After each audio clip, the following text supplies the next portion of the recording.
MTSS Fest. Oh, and click got it so I can get that off my screen. First, I want to thank our hosts and sponsors. So we have Northwest PBIS, Kaiser Permanente, and OSPI.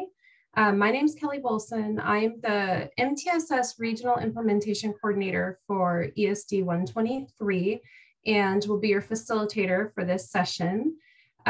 Please feel free if you have questions to put them in the chat and we will try and get to as many of those as possible. I want to put up a slide real quick on closed captioning so that you know how to access that. And then I also just want to show our MTSS Fest, that's a mouthful, sponsors. So it is my honor to welcome Sheldon Lohman to virtual MTSS Fest. Sheldon Lohman is from Portland State University, and he will be speaking today on universal design of instruction. So let's get started. Sheldon, I'm going to pass the screen sharing off to you. Great, thank you. Well, welcome. It's nice to see. Got some folks from all over. Noticed half a day from Guam. I'm originally from Hawaii. That would have been your first guess by looking at me, right? But I'm coming to you from Portland area today, and I'm excited to discuss about universally designing instruction and the idea of how do we provide high leverage practices for all learners in general education classrooms. A quick background on me is all of my teaching and all my work has been as a special educator working in inclusive settings and really transforming districts to be fully integrated districts. And so, of course, positive behavior supports was kind of a means to an end for a lot of that. And universal design for learning is a very powerful framework to operate from. So I'm excited to present that to you all today. It looks like I've seen a number of things in the chat, and as we go throughout, please feel free to communicate via chat. I'm not going to be able to see all of them all the time when I'm presenting in this mode, but I'm going to rely on some friends to tell me if there's some important things to cover. So these are our objectives for today, for our time together,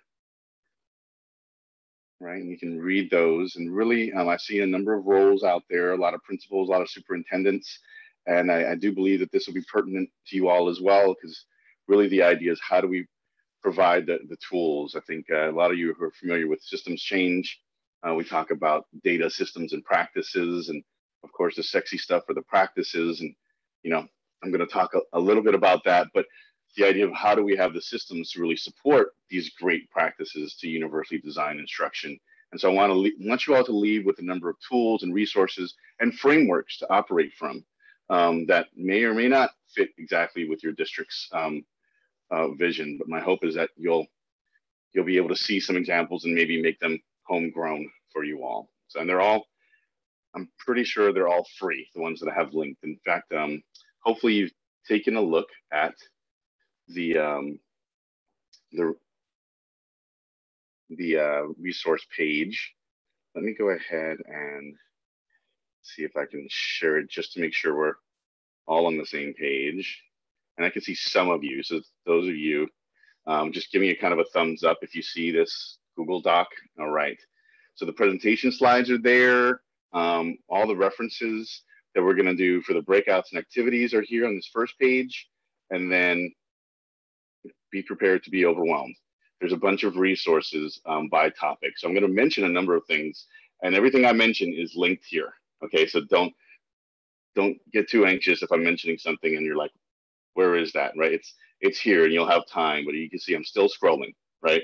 So you can access that. The main page for today are these first 5, okay? And so we're going to engage with those. And again, there's more where that comes from as you scroll down. All right, let me get back to my presentation here.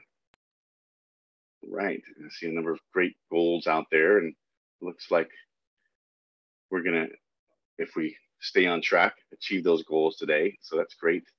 So I commonly start off with this data now. My mentor Rob Horner of many years provided this slide 10 years ago, and it still resonates with me in my work, with the idea of what we're doing in schools is you know, we're really working hard and we're trying to really support all learners, but really at the end of the day, there's still students that are left out.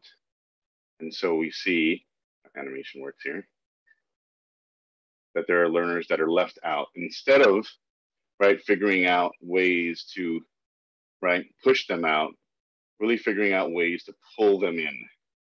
And so really a change on that push out, pull in, right? And I think that's the idea, right? We really, if we're not pulling students in, we're pushing them out. And so my hope is today that we'll really work on developing the thinking and the tools to really figure out how do we pull students in to the curriculum, to the instruction, and to our environments, and making sure that it's relevant, meaningful for them, and that they're successful. And so with that, another one of my heroes, Michael Jean Greco, aside from being a great educator, also as a cartoonist. And this has always resonated with me, this slide. If you can all see it there, right? And you see the young man trying to get up the ramp. And really, I would say that my career goal is to figure out how to help schools create more ramps in their instruction, their curriculum, and in their environments. So literal ramps are cool, but also, right, curriculum ramps, right, instructional ramps. And the idea of what the data show us is when we do this, we actually are helping all the learners. So it's not that we're watering down, but we're actually enhancing instruction when we use UDL, Universal Design for Learning principles. And so if anybody's afraid of that, by all means, hopefully we'll work through that. And I want to share with you this short video. It's a little dated now, but it still resonates with the idea around Universal Design for Learning. So it worked in the practice. Let's see if it works now. So hold on real quick. And I think this is also linked for you all in the presentation, but whoops. All right.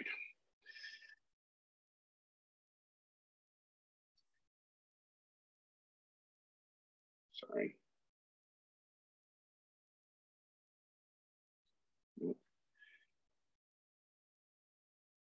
Okay, sorry about that. Here we go. You all see the YouTube there? Right.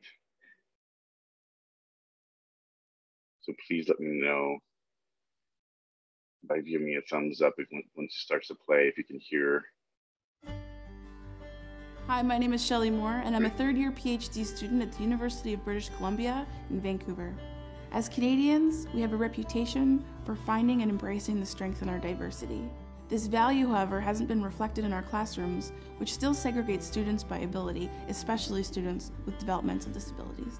There's a gap in our understanding about what we know inclusive education to be, philosophically, versus what we understand and the importance of understanding inclusion in our practice. This is the question I'm trying to answer in my research, is how can we find the value in the day-to-day practice in our classrooms in terms of inclusive education? So how am I gonna explain this to you? Now I could sit here and try and describe this, or we could have a little bit more fun. Why don't we go bowling? So let's talk about bowling. You have 10 pins, you have 2 balls, and you have a lane. The goal is to knock down as many pins as you can. But if you don't get them all, it's okay because you have another chance. But when I bowl and roll the ball down the middle and I don't knock them all down, what often ends up happening to me is that there's 2 pins left standing on either end and they stare at you. It's the 7-10 split and it's the hardest shot in bowling. How is bowling like teaching? The ball was the lesson, the pins are the kids. We aim for the middle, we do the best we can. The pins that are left standing, we often have another chance to kind of get to them, but at the end of the day, those 2 pins that are staring, looking at you, are kids who need the most support and are kids who need the most challenge. So we end up choosing one, and the other one is left standing. I just took all the fun out of bowling. Now, I don't know how many times you've watched professional bowling, but I spent an afternoon watching professional bowling, and let me tell you, there was not one bowler who rolled that ball down the middle of the lane. They throw the ball down the lane at a curve. And I was actually really curious about this, so I called up a professional bowler. He was so excited. I don't think he gets a lot of calls about education. He said the reason why the ball has to enter at a curve is because you will knock down more pins and create a bigger domino effect if you enter at that angle. But in order to do that, you have to change your aim. In order to knock down the most pins with one shot, he aims for the pins that are the hardest to hit. Now let's just let this sink in for a second. We are taught to teach the head pins. We are not taught to teach to the kids who are the furthest and the hardest to get to, the kids with autism, the kids with Down syndrome. The part that's critical here, and it really aligns with universal design for learning, is that so often the supports that we design for those kids on the outside of the lane are actually supports that all of the kids need. This is the part we need to understand if inclusive education is going to move forward in Canada. How can we find this value of diversity in our classrooms between the students? This is not just important for the outside pins, but it's critical for every single one of us. And just think, all we need to do is change our aim. Look how bowling changed education.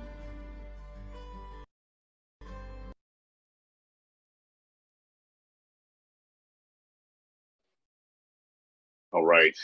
So my hope is something from that short video resonated with you all. Being trained as a special educator, whenever you bring up bowling, I start to cringe a little bit. But when she used it effectively, I was grateful. So so hopefully that resonated with you all, and hopefully this really frames our work and our discussion for today. And so I want to get back to our slides, and hopefully that's given you a brief introduction and big ideas around universal design for learning. My hope is that, and again, right, there's a lot of resources in that Google Doc for you all, so you can definitely visit CAST and learn all about these different universal design for learning guidelines and tools there. But the logic is really very similar to what was presented in the video, and the idea of how are we figuring out how to engage all learners and the hardest to engage learners. How are we representing what we're doing? Not because we're great teachers and can speak well, but incorporating different ways to represent the information that maybe not right our first nature or our learning styles, but really understanding our students' learning styles. And then the idea of providing students with lots of opportunities to express that they know and different ways to express that they know. And so these are the big ideas around universal design for learning. So quickly in the chat box, I'd say take 45 seconds. Tell me 2 ways in the chat box your school or schools have been using UDL to design, deliver instruction, either in the past, during distance learning, or maybe even future-wise, something you're all gearing up for, all right? So I'll stop sharing just so I can see some of your chats, and we'll go from there. About 45 seconds.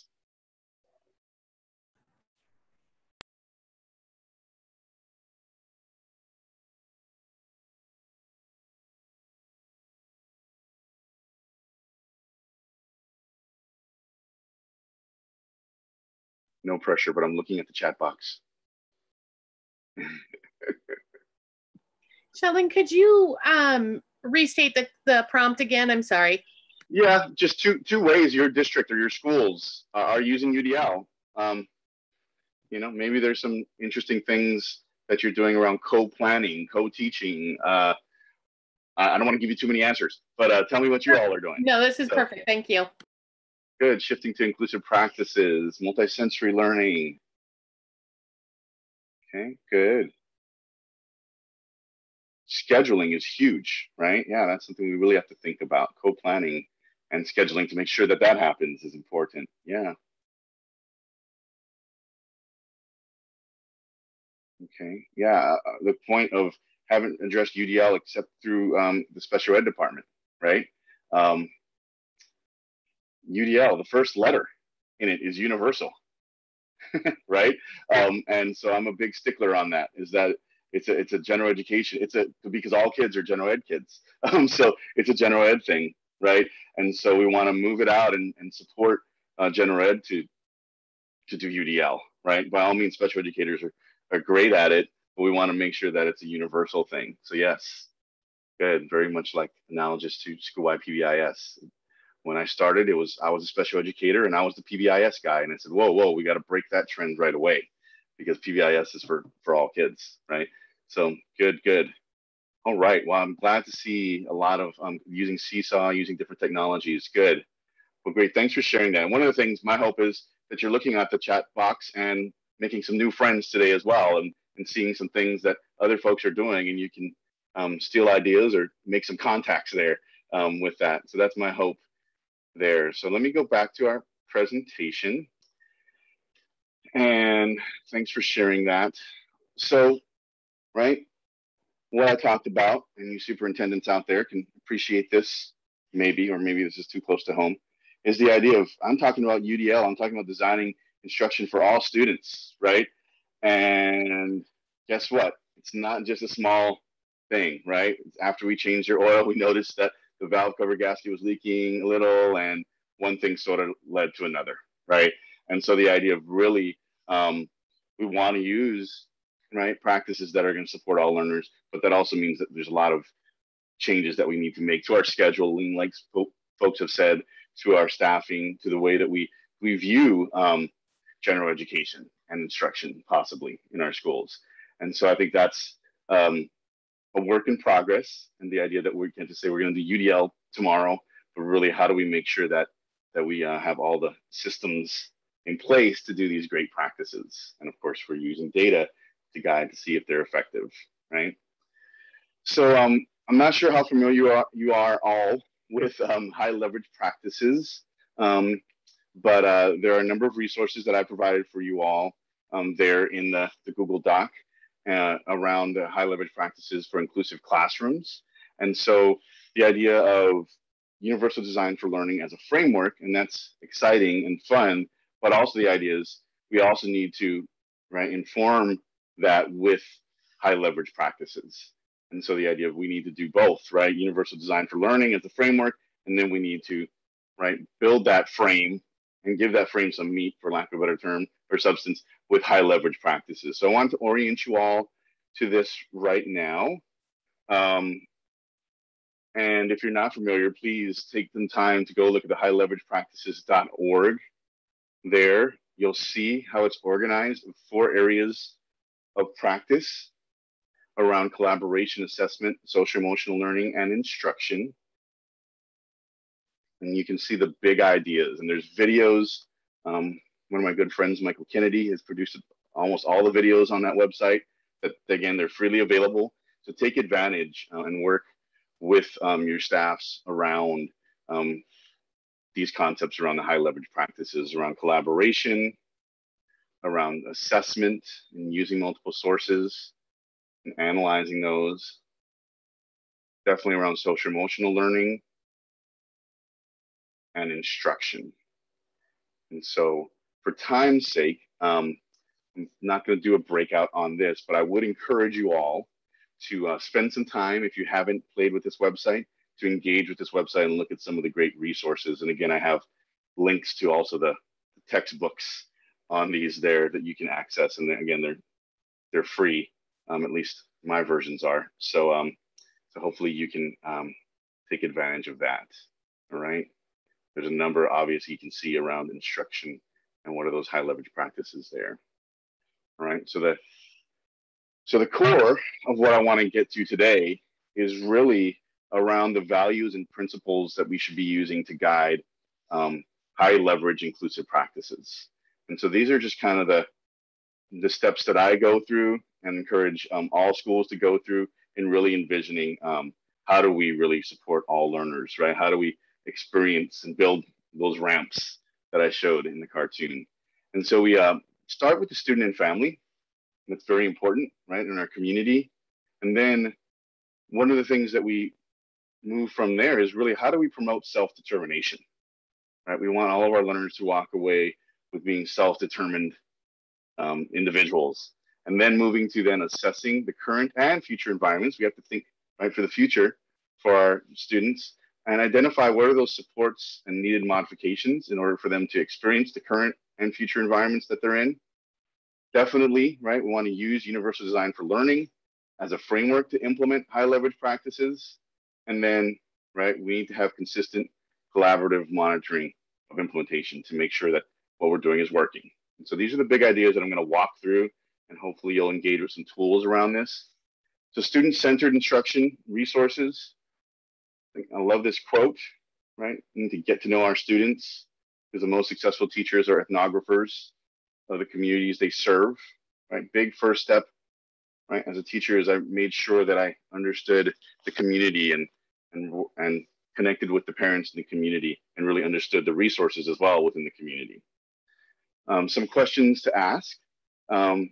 This is making action plans or maps, and the idea of really trying to get to, and again, understand your population as well. Some of these may be sensitive questions, but these are the big ideas around what is that student's history? What are your hopes and dreams for, right, that student over the next 5 years, really that future piece? What are the fears or nightmares for that student's inclusion and their future? Who are they? Personality, characteristics, likes and dislikes. What are their unique gifts? What are their support needs? And what would an ideal day look like? And so these are just the big ideas to get to. There's different ways. You could definitely just have, right, a personal meeting and discuss this with the student and their family and their families. Or you could possibly figure out how to do this on a broader scale. And so with all of your students, I'm working with a number of schools that use some of these tools for, and these are all general ed classrooms as well, that they're using this to understand their learners. And so undetermined.org, again, all of these are linked in the presentation or in the Google Doc. And this is an example. So every student could fill out a one-pager, and it's preset, the template's ready. Kids can plop, they'll probably do this better than I would, plop their own picture in there, put their strengths, their interests, their needs and preferences there and now. And one page, at least quick and dirty, as a teacher, I have a one-pager on all of my students, really understand. Of course, figuring out how to help students do this activity is also a good get to know you activity in the beginning of the school year. Good day plan, commonly used for across the board, but definitely students who struggle with social emotional needs and learning in the school. And so a good day plan can really help us, right, understand what does this student view as a good day, right? It may not be exactly the way I think of a good day would look like, but at least I understand where they're at and what they think a good day looks like at school. And hopefully I can figure out how to have them experience a good day at school. So those are a couple of tools there for you all. The big ideas around promoting self-determination is whatever we're doing within our classes, we want to promote independence and also interdependence, right? Students working with one another, being able to have that reliance on friends and build that social capital. And of course, having opportunities to do and engage in self-determination. Other tools around this, child personal preference indicators, a little bit more in depth than those I'm determined tools, but for students that maybe lack the verbal ability or maybe don't quite have the opportunity to answer the questions as clearly from the I'm determined tools. These are really direct questions and methods for really understanding. The child preference indicators are for the younger students, I'd say up to, I think, middle school, and then personal preference indicators are for older students, and really gets at there, and you can see those domains there, right? Their favorites, their feelings, the way they view the social world, their body, and their role in the community. And so take advantage of these for really getting to know your students. And those are the first two big values and principles, right? Is start with the students and their families, think about self-determination, and then really looking at what are then the current and future environments that we're going to be supporting these students in, and how do we effectively, right, support them in these general education environments. And that's my frame, is all students are general ed students. And so how do we, right, build the ramps to really support them in general ed settings. So I do want to do a breakout here. And before Megan pulls us out to that, you should see this in the Google Doc. It's number 2.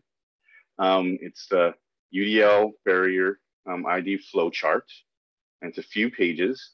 And what I want you to do in your breakout is just really look through this and look through it as a tool. It's more of a graphic organizer to help consider what are some barriers to instruction. And you'll see some of those things listed for students, or what students may experience, and then some ideas of how to address some of these barriers. And so is it clear what I'm asking you all to do? So one, go to the Google Doc, Do you see the number 2? It should say UDL barrier piece. Great. So when you get into your breakout groups, look at that together and just discuss it. And we'll do this for about 5 minutes. Sound fair? Really want you all to engage with one another. So Megan, take it away. All right, so you'll be put in a group of 4 to 5 people, and those are assigned automatically. If you have any problems, there's a help button in your breakout room. You can press that and I'll come help you out. Or you can always come back to the main room at any time. So we'll see you in about 5 minutes.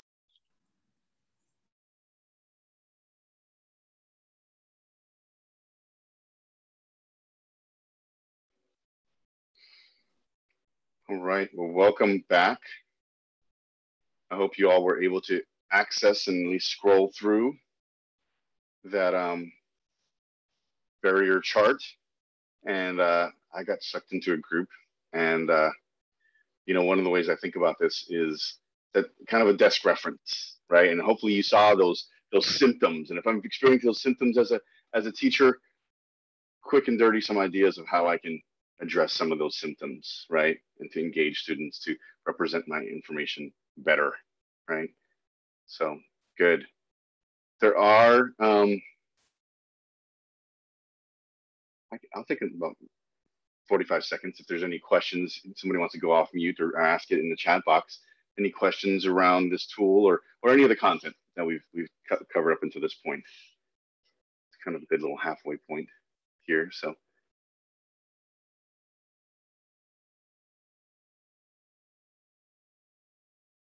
Pretty good.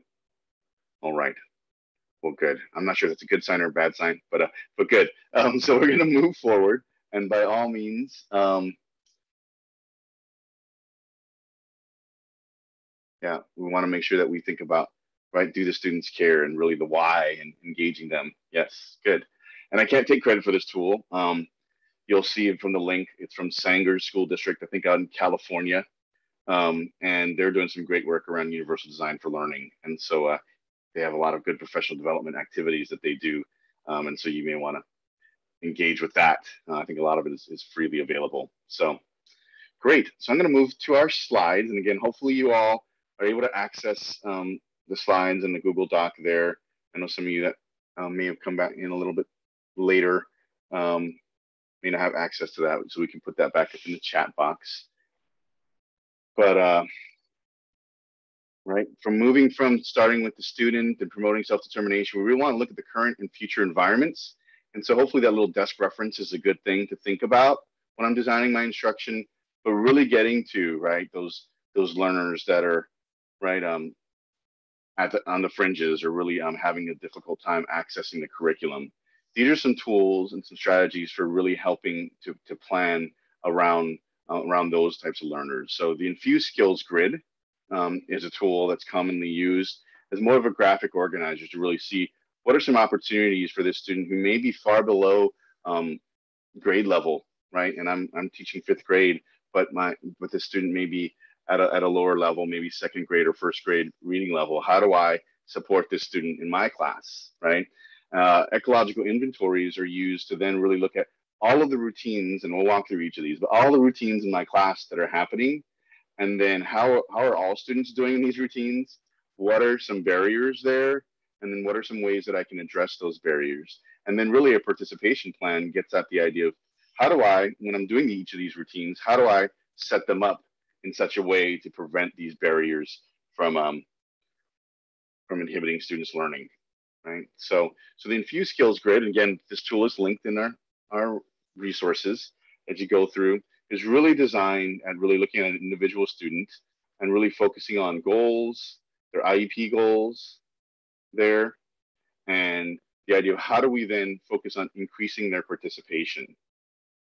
And so this quick little case study of Isaac, and you can see Isaac could be in any of your classes, no matter what grade level, and really seeing the things that he likes to engage with and things that he does around communication there.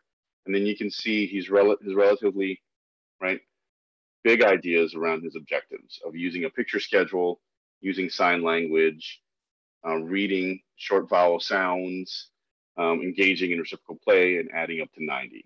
And so then if Isaac is a student in my class, I would do an infused skills grid and really look at, whoops, that did not work for me. Well, we're going to play pretend today that his IEP goals will go up here. If you can see my pointer here. And all of the subjects that happen in my class or for Isaac are going to be in this area. And then for goal number 1, right, use his picture schedule. Couldn't he do that in math, science, right, English, etc., and really looking at the opportunities that he could engage with these objectives and these goals. And that's the idea around this. Okay. And once we've done that, that's just more of, okay, these are the things that, right, Isaac needs to be working on in my math class. But now how do I get there? How do I do this? And so the adapt mnemonic is something that folks find helpful, is I'm going to ask, what am I requiring all students to do? And of course, my lesson plan, my standards are already going to be the guide for that. And then I need to determine what are the prerequisite skills of the task. And so one, I'm going to definitely observe students engaging with that and seeing how they're doing with that and what are the things that they need in order to access what I'm asking them to do. And then I'm going to analyze students' strengths and needs, and I'm going to see, right, especially for those students that are having difficulty, what are those steps or activities that they can do? What are they struggling with?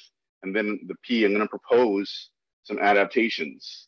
And so I'm going to identify those target student outcomes either from their IEPs or from what I'm noticing, right, as issues with my instruction. And then I'm going to come up with some adaptations and test to see if those are helpful.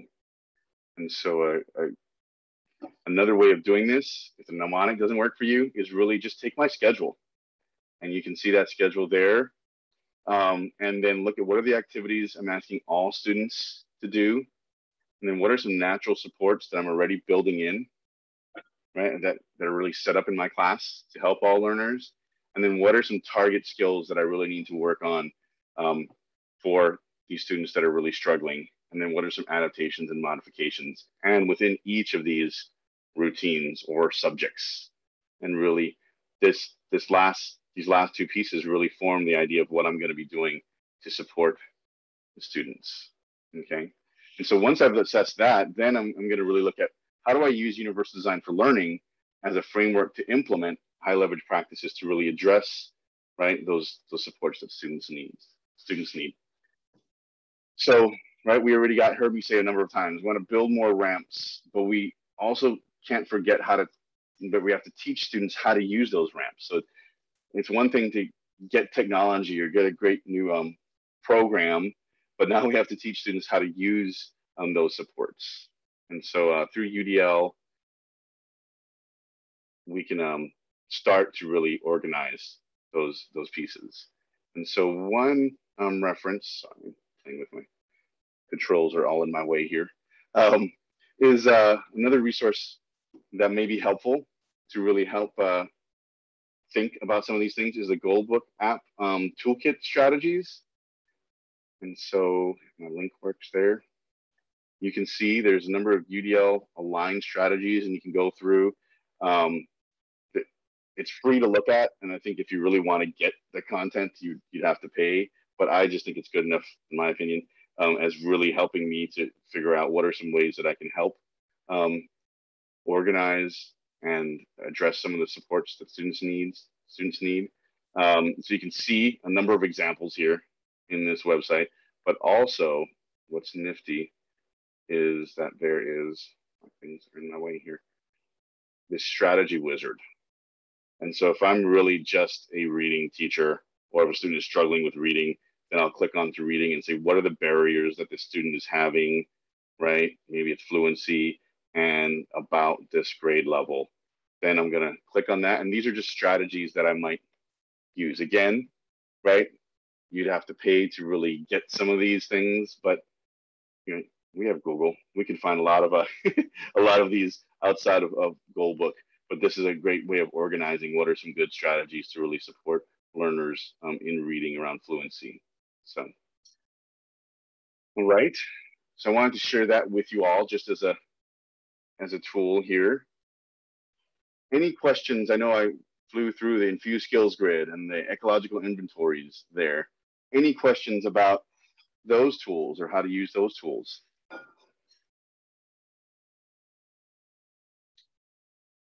No? Okay.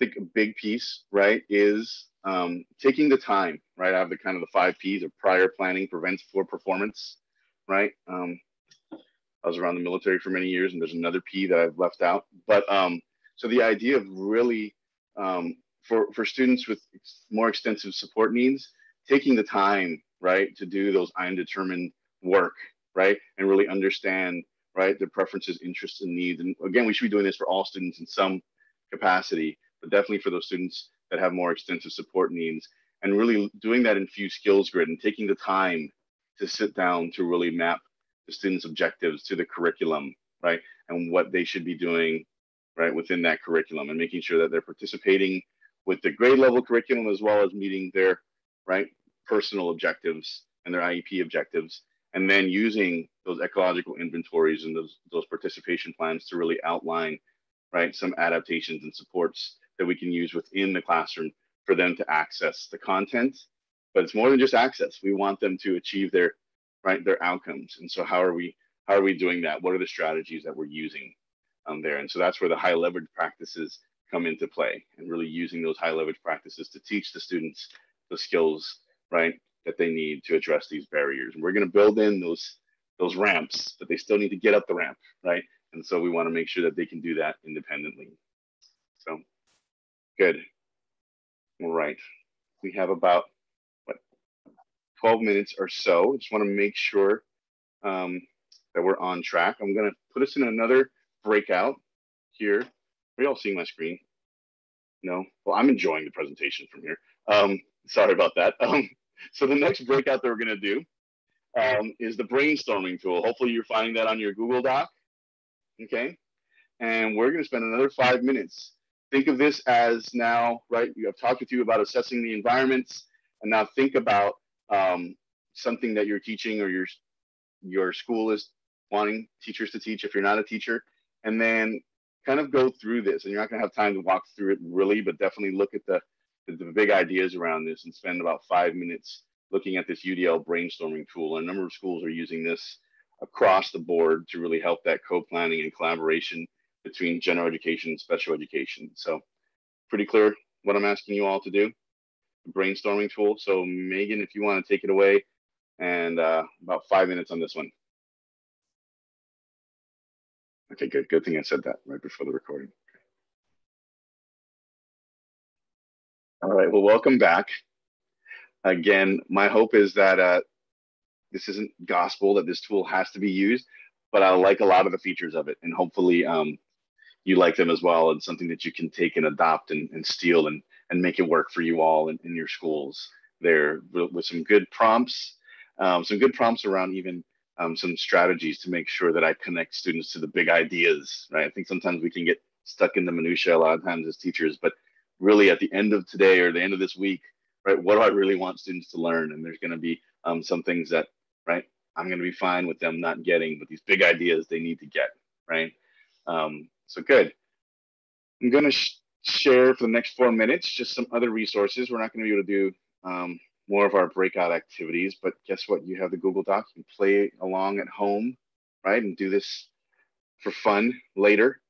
The Ties Center is a great resource across the board. They're always coming up with new stuff, but this 5-15-45 tool has been very helpful for schools and around co-planning, and really how do we, and if you only have 5 minutes, how do we co-plan? And they have a video, they have resources around how to do this. If we have 15 minutes, how can we go about co-planning and designing our instruction to support students with more significant needs? And of course, if we have 45 minutes, right? 45 minutes is the aim, the target, those of you principals and superintendents out there, right? We want to see if we can have that co-planning time to really make this happen. But we know the realities of maybe 15 or 5 minutes are what I have to use sometimes. And so these are some helpful tools that we won't have time to play with in the breakout today. But really, I mentioned the idea of a participation plan. And so this might be something that's helpful to me as a teacher to really make sure that I'm thinking about those students that have more extensive support needs. Is, you know, when I'm doing a lecture on a social studies topic, I mean, to make sure that I provide students with guided notes and include pictures with the text of big ideas and what do I expect the students to do, right? Especially students with more extensive support needs. And so really the idea of getting at what are the expectations for students and having high expectations, but yet we're making sure that they're achieving their objectives and they're engaging with the content. We don't want to lose any of those. We don't want them to just be working on their objectives and not engaging with the content, because we know that that infusing the skills within, right, general ed, grade, age appropriate content is the most effective way to go. Okay, so moving to the last principle then is really consistent collaborative monitoring for improvement. And so really coming up with ideas to make sure that we're looking at, right, data. How are these things working? How am I reflecting on what's happening in my lesson? And those are things that we really want to establish as systems within our teaching. So we're not going to have time for this, but there's a UDL design tool that's linked, and you see an example as well in our activities there. And so you'll really be able to think about analyzing a unit and thinking about what is the content that's the most difficult for students. How are you presenting that information? What do you expect students to do? And then how am I going to assess learning? And really thinking about the levels of knowledge there, that they're just not always just repeating things, but they also, right, are maybe ranking things or organizing things, and not just, again, rote repetition.